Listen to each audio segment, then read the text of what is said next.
Albert Einstein made a statement. He says that I'm not interested in the phenomenon or that phenomenon. Einstein had said earlier in his life, I want to know the thoughts of God. The rest are mere details. But as he lay there dying in the Princeton hospital,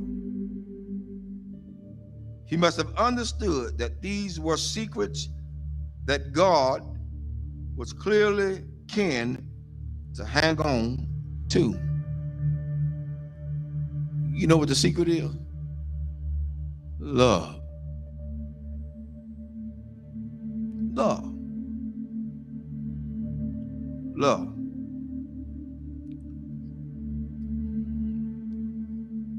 I'm going to share something tonight with everybody, and hopefully it'll hit close to home.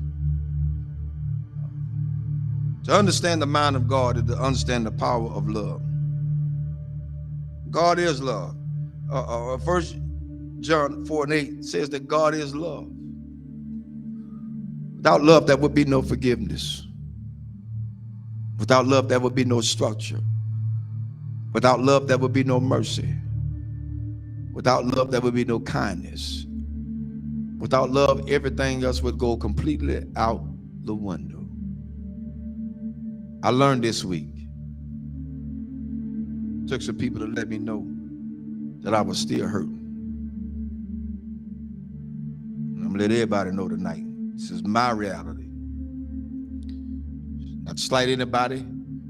A lot of things that I know I hadn't always done right, hadn't been right.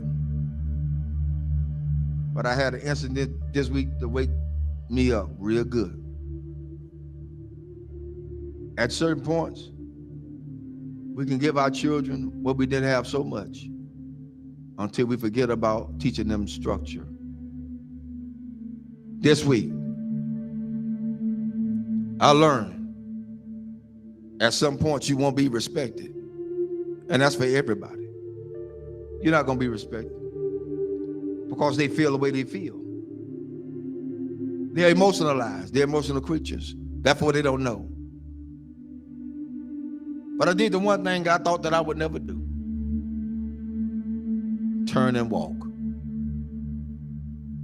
That's where I was. But I found out that I had a whole halo of hurt that I'd never been released from.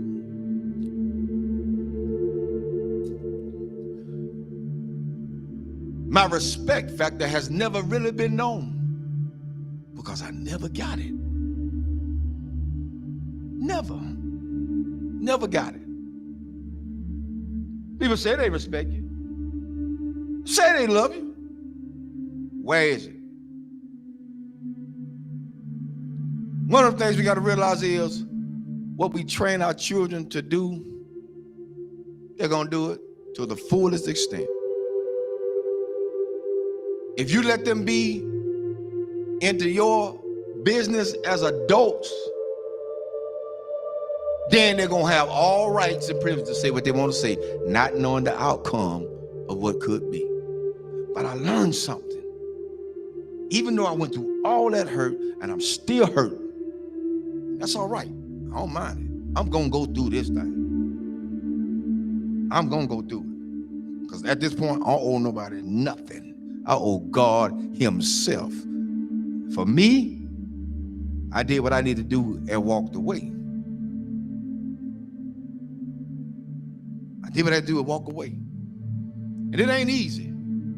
It ain't easy trying to do right and you still get damaged. It ain't easy. God help me tonight. It is not easy. It is not easy to be in a place and feel like you're trapped. Because even when you do good, evil is always present. So you have to face the fact. That's why I said a lot of times, I've told people, and I still tell people today, don't hold me up as no God. Because I'm going to fall. And I'm going to make you fall. Don't hold me as no God. I'm going to make some decisions that folk just are not going to like. I'm going to turn over some chairs and some tables that people are not going to even be able to imagine that, whoa, the Reverend did that. Oh, yes, because I'm human. I'm human. I'm human. One thing I learned from all this is that you don't have to stay where you're not welcome. Thirdly, I ain't studying nothing nobody say. I came in this world alone. I'm gonna die alone. So you got to stand for yourself. I'm teaching my children that now, and I'm teaching them that from a distance right now. Because what could have happened didn't. And I love all of them. I love everybody. I love everybody. But there comes a point in your life you got to let go. You got to let go. How long do you have to put up with a lot of stuff? You did your part. You did what you can do. Now it's time to let them go. A lot of parents out there suffering now, and I'm telling all parents out there now, you done did all you could with your child. They're in their adulthood. They think they know it all. They done seen the world. They got more sense than you. Let them go. Release them in the Lord's hand.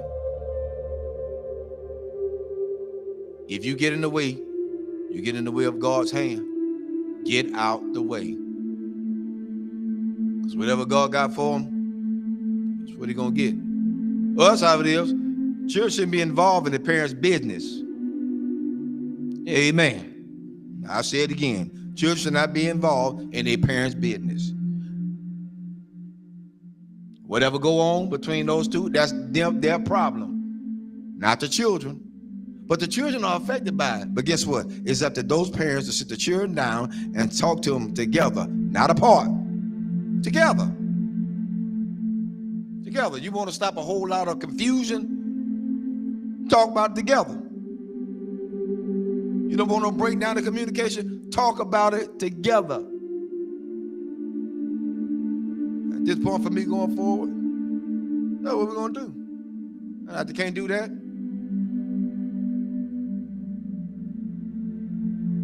I ain't playing with them.